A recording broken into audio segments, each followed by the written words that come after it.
Hey guys, how's it going? Today I want to speak about the subject of why being lazy can be beneficial sometimes. Well, if you really think about it, have you ever felt that you're burnt out and you just can't handle life anymore and you're just tired all the time and you wish that you could just have a break? Well, guess what? It's probably your body just saying, hey, what are you doing to me? Give me a break. I don't want to work anymore. Like, come on, stop it, And this actually happens more and more often than you think. And because we watch all these movies and people telling us that you can't quit, blah, blah, blah, blah, blah, and that you got to persevere in order to succeed, we sometimes push ourselves a little too much. And the thing is that it's been proven too. And that's why technically we have a 40-hour work week, but they've made studies, and even if you go to Europe and stuff, their work weeks are on average about 33 hours because they have breaks and coffee breaks and lunch breaks and all that stuff. And there's a certain time when if you're working too many hours in a day, you're just not able to be efficient anymore, and you're just there and your brain is just not working.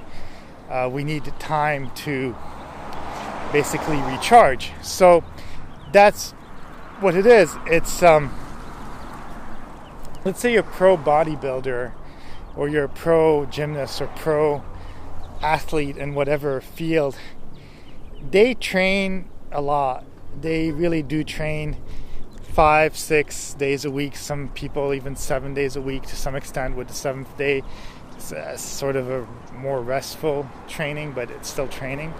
But let's say if your body's just telling you you can't do it anymore and you're just in pain, well, guess what? You may actually need that day of break, otherwise your body will literally break.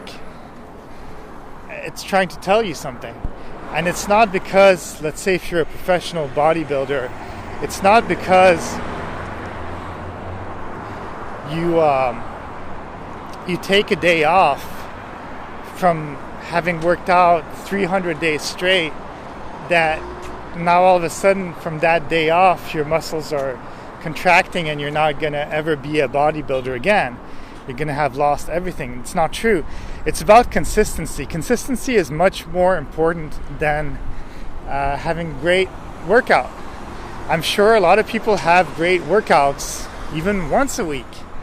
But if you're trying to be a pro athlete, that great workout once a week will kind of feel you like make you feel fit and a little bit better, which is great. It's good at least that you're working out once a week. But if you're trying to be professional, well, you got to probably crank it up to 5-6 times a week of pushing it that same way, and then you will have a good workout. Or some other people might even say, hey, but I work out really hard, but what is your consistent workout? Is it every 10 days? Is it every 20 days? Or do you have a great workout every couple months? And yeah, you can have that great workout, but it doesn't mean that you're keeping consistent. You have to do it on a daily basis. You don't just eat once a week.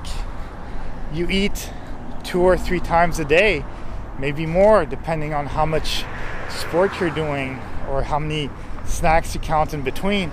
So it's really important to see that and to realize that the consistency, it's about being consistent. If your level of working out, let's say you want to be lean and you say I have to work out 45 minutes a day or 60 minutes a day, but you do it really intensive, then you'll be good. But if you're going to do it half-assed, you could go to the gym every day, but you're doing it wrong or you're doing it kind of in a lazy fashion, then you're not going to be able to have that. You're not going to be able to gain the gains that you want to gain. So that's why some people, they go to the gym for 6 months, a year, and they really transform their body, whereas some other people, they might go 2 times to the gym a day, 6 days a week, and they don't see any difference. And that's the thing, is that there is also a part of laziness within the workout. So you have to be able to find that laziness, otherwise you get burnt out, if that makes sense. So we all need a day off, and the fact that we have vacations, the fact that we have weekends and stuff like that, there's a reason to it historically, just because we as humans need time to recharge. You need your sleep. If you're only sleeping 4 hours a day, I know some people praise the fact of working out really early in the morning, but guess what? They're going to sleep really early too. So if you have a job that doesn't let you sleep at 7 p.m. or you have a family or whatever and you have to stay up longer, well, you got to stay up longer, That's the thing. So you can't force that. And the thing is, it's about the consistency. Like, if you can't work out at 6 a.m. in the morning, if you prefer to work out at 10 p.m. at night, well, as long as you do the work, that's all that matters. And being lazy can also have its positive effects, as long as it doesn't become the ritual that you're just lazy all the time. Because the people who don't succeed are usually the people who don't do. They're the people who basically will say, hey, I'm gonna work 2 days really hard every week, but then I'm gonna take 5 days off, and that's just not enough. It might be enough to make enough money for you to, let's say, live or whatever it is, but if you're trying to get a cool six-pack and really big muscles and all that, well, guess what? You're gonna have to push yourself probably 6 days a week, at least, an hour and a half, 2 hours a day. And then when your body tells you that you need to take 1 or 2 lazy days, well, it might actually be beneficial. And that's why they say you need to have those rests in between reps, right? That's when the muscle grows. So if you don't let your muscle grow, be it the brain, be it the muscles, be it whatever it is, you're not going to be able to recharge. We need to see the sun sometimes. We need to shut our brains off sometimes. You can't always be on. You're going to overheat. It's kind of like a car that's running without water. If there isn't water in the radiator, well, it's going to overheat and it's going to explode. So we're kind of the same as human beings.